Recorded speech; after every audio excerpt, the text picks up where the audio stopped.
20 of America's top criminal profilers had spent 3 weeks trying to crack the pattern, and they had failed. But a exhausted, overlooked delivery girl, who society had trained itself not to see, walked into the wrong room and solved their serial killer case in under 1 minute.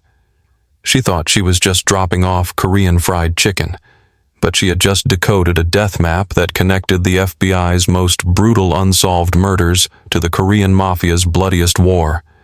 And the man in the tailored suit standing in the corner shadows, he wasn't just observing. He was the apex predator, and she had just walked into his hunting ground. Before we dive into this deadly dance between genius and survival, you need to make a choice. Are you ready to see what happens when street smarts humiliates FBI credentials and an invisible woman becomes the most dangerous piece on the board? If you want to know whether she lives through what comes next, hit that subscribe button right now. Turn on notifications because, trust me, you do not want to miss the moment when she realizes the man offering to save her sister is the same man who put her in danger in the first place. The Los Angeles sky had choked itself on smog and twilight, bleeding burnt orange and sick purple across the downtown skyline as rush-hour traffic transformed the 101 into a river of brake lights and road rage. Rain threatened but never fell, leaving the air thick and electric with the promise of violence. The FBI field office on Wilshire Boulevard rose like a concrete fortress, all harsh angles and tinted glass that reflected nothing back. A building designed to intimidate and exclude. It was a temple of authority, a stronghold where badges meant everything and civilians were processed like paperwork. But on the 4th floor, inside Conference Room 4B, a space that smelled of burnt coffee, desperation, and 3 weeks of failure, the atmosphere was not one of authority.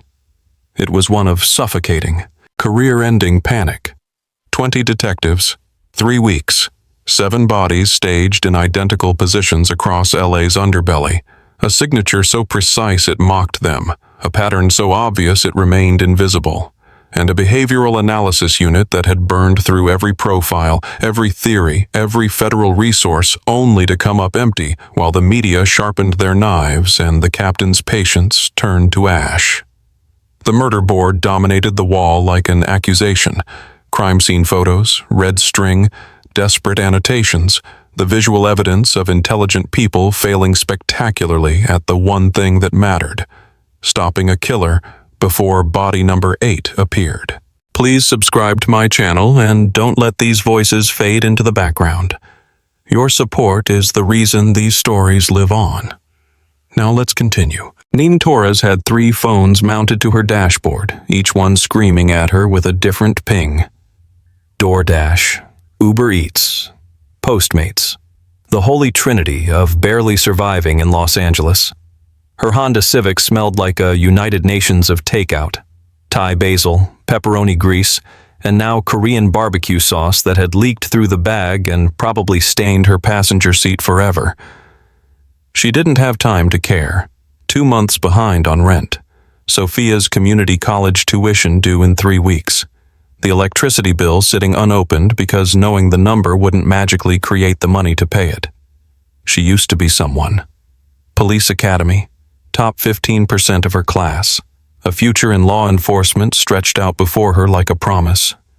Then her parents' Camry got T-boned by a drunk driver on the 101, and promises became fantasies. Someone had to raise Sophia. Someone had to pay the bills. That someone wore a grease-stained hoodie and had stopped looking in mirrors. FBI field, office downtown. Bibimbap and extra banchan for conference room 4A, she muttered, checking the order for the 3rd time. The building loomed ahead, all concrete and security and people who mattered. She grabbed the bag, flashed her ID at the desk, got waved through like the ghost she'd become. 4th floor, turn left. Except the hallway twisted wrong, and her phone's GPS had died somewhere between the lobby and the elevator. Conference room 4B. Close enough. She pushed through the door, already apologizing. Sorry, I've got... The words died. Wall-to-wall murder. Crime scene photos plastered across every surface, red string connecting faces to locations to dates. 7 bodies, 7 different positions. 20 people in suits staring at the board like it held the secrets of the universe. A young agent fumbled for his wallet, distracted. "Just set it down." Nene's eyes tracked the images. The positions weren't random. The staging was deliberate. She'd seen this before, not in police work, but in childhood. Her grandmother's voice, reading Korean folk tales at bedtime. "Oh," she breathed. "That's the Hungbu and Nolbu sequence." The agent's phone hit his soup with a wet splash. 20 heads turned. The room fell into the kind of silence that precedes earthquakes. Nene didn't wait for questions. She grabbed her empty bag and ran, heart hammering against her ribs like it wanted out. The FBI could solve their own case. She'd already said too much, been seen too much. Ghosts didn't speak. Ghosts didn't solve murders. She stabbed the elevator button. Nothing. Again. The display stayed dark, mocking her. "Stairs," she whispered, pushing through the door to the parking garage. Her Civic was on level P3, and every footstep echoed in the concrete canyon like a countdown. "Miss Torres." The voice came from everywhere and nowhere, smooth, accented, expensive. A man stepped from behind a pillar, and Nene's Police Academy training screamed predator. He wore a charcoal suit that cost more than her car, with a face that belonged on magazine covers, sharp cheekbones, dark eyes that calculated everything, lips curved in something that wasn't quite a smile. Beautiful, the way apex predators are beautiful.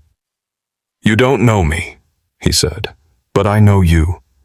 I know, Sophia, I know your apartment on 6th Street. I know you're 2 months late on rent." Ice flooded her veins. "Who?" "Min-soo Park."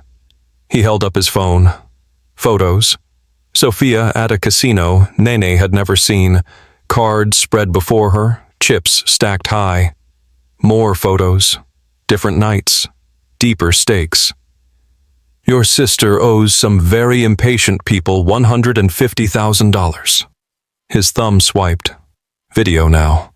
2 men sitting in a car across from Sophia's apartment building. One was sharpening a knife. They specialize in payment plans. Fingers first, then hands. Then, well, you understand. Nene's knees buckled. She caught herself against someone's Lexus. "I'm offering you a job," Min-soo continued, voice gentle as poison. $200,000 annually. I clear Sophia's debt tonight. You use that brilliant mind to work for me." I won't." He showed her another video. The men getting out of the car, walking toward Sophia's building. "I don't hurt civilians, Nene, but I can't control everyone. Work with me and I'll make you untouchable." Her hands shook as she reached for the phone. "When do I start?" Min-soo's headquarters hid behind a sign reading Pacific Trade Solutions in Koreatown, sandwiched between a Norabang and a 24-hour tofu house. Inside, it looked like any other import business. Desks, computers, filing cabinets. Except the filing cabinets had biometric locks, and the receptionist had a gun bulge under her blazer. Marcus introduced himself first, 6'4", neck like a tree trunk, handshake that could crush walnuts. Enforcer was written in every scar on his knuckles. Ji-woo came next, tiny woman with wireframe glasses and a smile that never reached her eyes. Accountant, in the way that made quotation marks necessary. Sun barely looked up from his triple monitor setup, fingers flying across keyboards. Tech specialist, who probably knew everyone's search history. "Your first assignment," Min-soo said, sliding a folder across the conference table. "We move product through legitimate delivery networks. Someone skimming? Find them." Nene spent 6 hours cross-referencing invoices against GPS logs, delivery confirmations against traffic patterns. The numbers told stories if you knew how to listen. By midnight, she had it. "Driver 17, she said, entering Minsu's top-floor office. Floor-to-ceiling windows overlooked the glittering chaos of LA. He's adding 40 minutes to routes twice weekly, always Tuesday and Friday. Enough time to offload product to a buyer in Inglewood before final delivery. Minsu leaned back in his leather chair, studying her. 6 hours. My last analyst took 3 weeks. I used to track delivery routes for a living. And before that? His eyes held genuine curiosity. Why did you quit the academy? The question landed like a fist. Nene's throat tightened. My parents died. Car accident. Sophia was 16. Someone had to. Her voice cracked. I was 12 when I lost mine, Minsu said quietly. Garment factory fire. No workers' comp. No insurance. I raised my younger brother in a one-room apartment. He poured 2 glasses of whiskey. We become what we must to protect what we love. The city sparkled below them. 2 orphans. 2 survivors. Nene took the glass. Their fingers brushed. Something dangerous sparked in the space between them. The 8th body dropped on a Tuesday. Same staging, same folktale sequence. Nene saw the police scanner alert on Sun's monitor and felt ice crystallize in her chest. She spent 3 days buried in Minsu's intelligence network. Police reports, satellite imagery, traffic camera footage. Her delivery driver brain saw what the FBI missed. The murder sites weren't random. When mapped, they formed a shape. When translated through the folktale elements, they spelled coordinates. The Port of Los Angeles. Berth 47. 10 days from now. She cross-referenced shipping manifests that Sun had hacked. A container ship. Registered in Panama, last port Singapore. Scheduled cargo. Industrial machinery. Actual cargo, according to intercepted communications. Enough weapons to arm a small war. Someone was painting a target on Minsu's back, making it look like he was moving military-grade hardware through Chen Wei's territory. At 3 a.m., Nene burst into Minsu's office. He was still there, always there, suit jacket discarded, sleeves rolled up. Exhaustion carved shadows under his eyes. It's not random killings. She spread printouts across his desk. It's a message, a trap. Chen Wei is trying to force you into war. Minsu's jaw tightened. His hand curled into a fist. That ambitious snake. The words came out controlled, but violence simmered underneath. He frames me for weapons trafficking. I retaliate. We both bleed out, and he absorbs what's left. The shipment arrives in 10 days if we... We? He stood, moving, around the desk, close enough that she could smell his cologne, feel his presence. You've been here 2 weeks, Nene. You don't owe me. Sophia's safe because of you. That's enough. His hand rose, fingertips brushing her cheek. The city held its breath outside the windows. You're remarkable, he whispered. She leaned in. His lips were an inch away. Marcus kicked the door open. Boss, we've got a problem. The moment shattered like glass. Nene couldn't sleep. The pattern was complete, but something gnawed at her. She returned to the files Sun had pulled. Every detective on the task force, their financials, their backgrounds. Detective James Huang, 3rd-generation Korean-American, 15 years on the force, decorated investigator. Also, 3 cash deposits in the past 6 months, each exactly $15,000, from a shell corporation traced back to a holding company that Sun connected to Chen Wei's network. Huang wasn't investigating the murders. He was orchestrating the investigation's failure. She cross-referenced his case notes against the murder timeline. Every lead he followed went nowhere. Every theory he proposed steered away from the triad. He was the static in the signal, the reason 20 detectives found nothing. Her phone buzzed. Encrypted message from Sun. Intercepted communication. Next target tomorrow night. Sending coordinates. Nene ran to Minsu's office. 20 minutes later, they were speeding through LA in his blacked-out Mercedes, Marcus driving like he was stealing it. The coordinates led to Boyle Heights, an abandoned warehouse where homeless encampments clustered. Police tape already fluttered in the wind. "No," Nene breathed. They were too late. Body 9. Same folktale positioning. But Nene's trained eye caught the differences immediately. The staging was approximate, not precise. The victim's hands positioned wrong. The signature element, a specific type of rope used in previous killings, substituted with common hardware store twine. "This isn't the same killer," she said. "This is a rush job. Someone trying to complete the pattern fast." Footsteps behind them. Detective Huang emerged from the shadows, badge on his hip, weapon holstered. His eyes found Nene's, and she watched recognition flicker across his face. He knew. He knew she'd figured it out. His hand drifted toward his gun. "Detective Huang," Min-Soo said smoothly, stepping between them. "What brings LAPD's finest to an active crime scene before it's even been called in?" Huang's smile didn't reach his eyes. "Just doing my job, Mr. Park." Nene's apartment door hung open like a broken jaw. Furniture overturned, cushions slashed.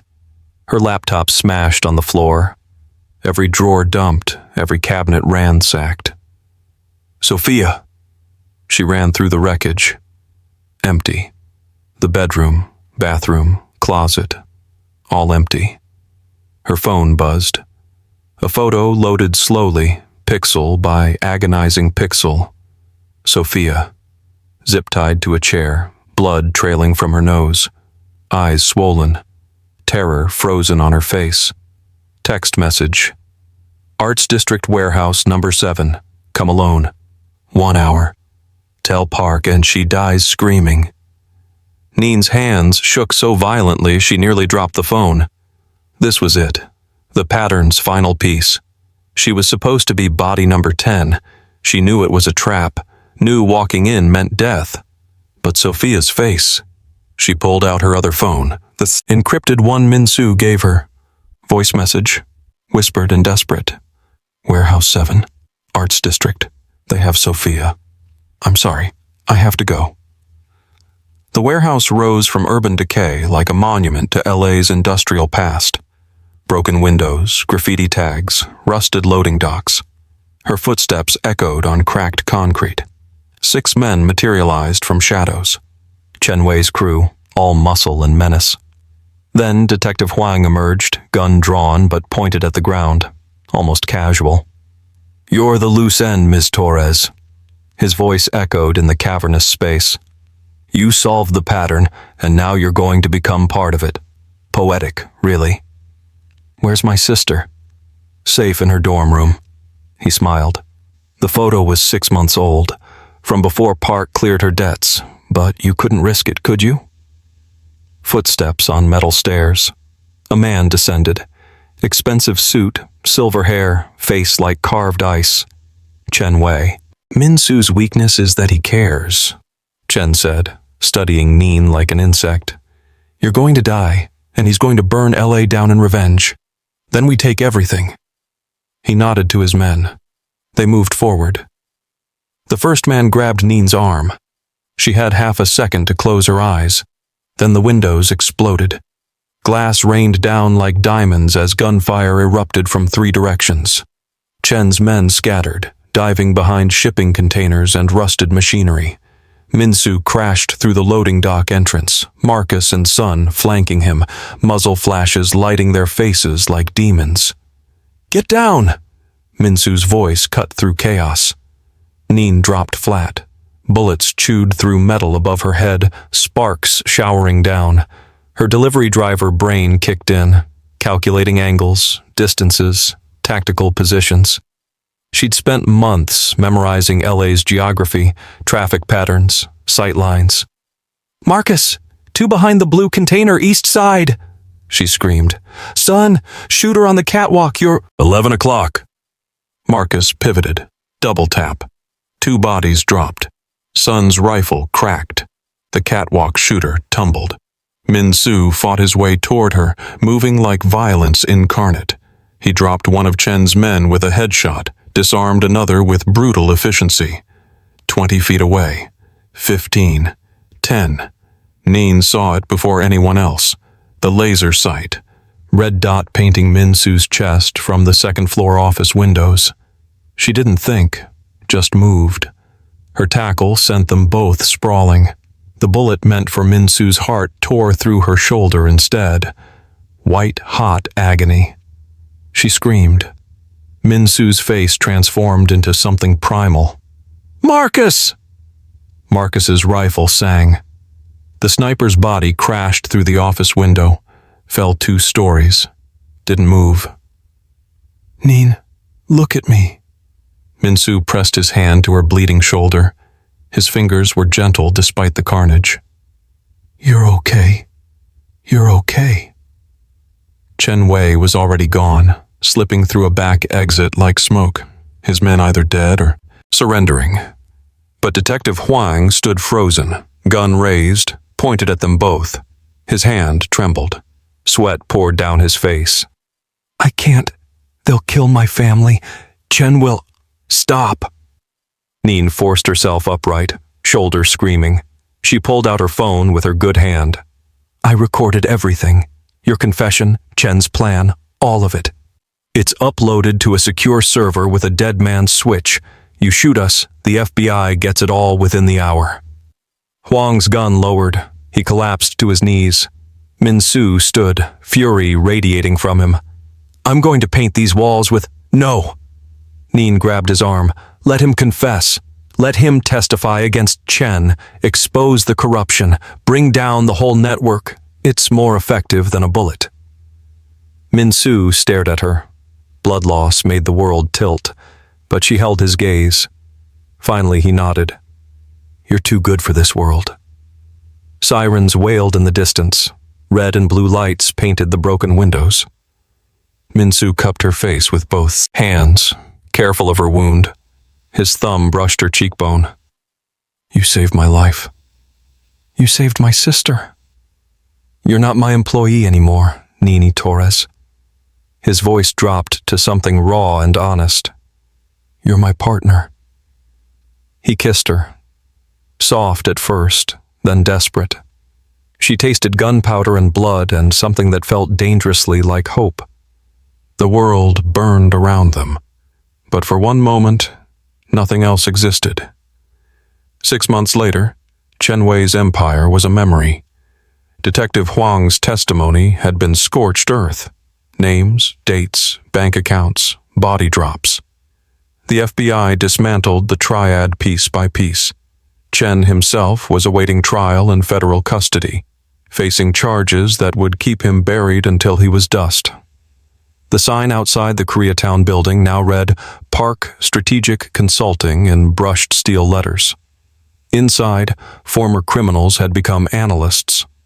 They advised law enforcement on ethnic organized crime patterns, gang recruitment tactics, money laundering schemes, everything they knew about the dark side. They used to dismantle it, legally.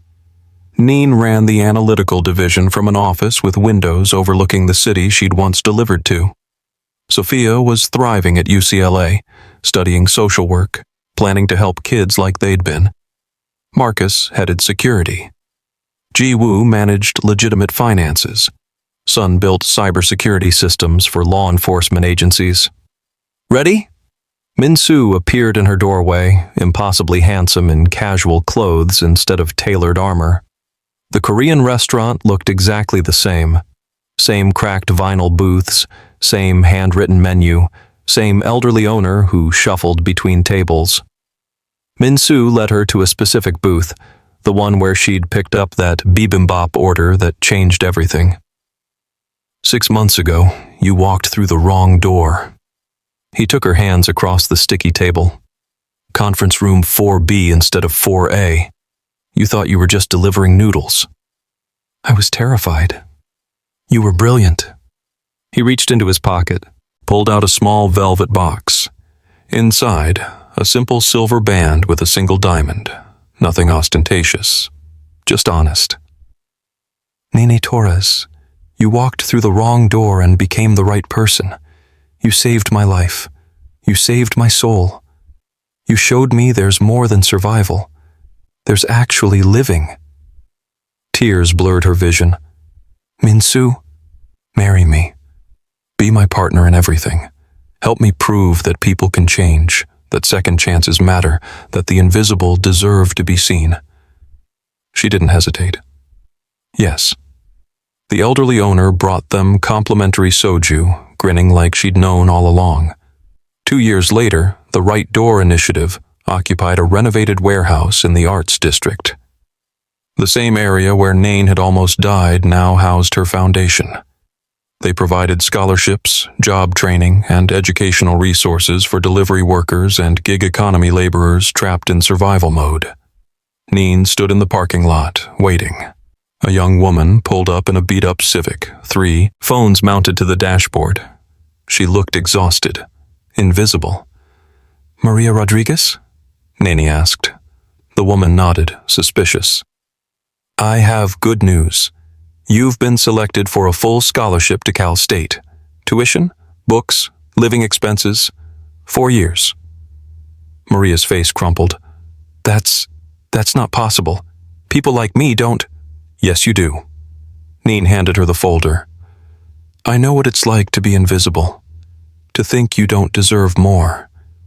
But you do. We all do. That evening, Nene and Min-soo stood on their balcony, watching the LA skyline ignite with sunset colors. His arm wrapped around her waist. Her head rested on his shoulder. The ring on her finger caught the light. Sometimes, Nene said softly, the wrong door is exactly where you need to be. Sometimes the person you're not supposed to trust is the one who sees you, and sometimes solving one pattern breaks you free from another. Min-soo kissed her temple. Sometimes a delivery girl saves everyone. Sometimes a crime lord becomes a good man. We saved each other, he whispered. The city stretched before them, chaotic, beautiful, full of people waiting to be seen, and they saw them all. You stayed when thousands scrolled past. You watched Nene's entire journey when most people quit after 30 seconds. If this story hit you, don't let it die here.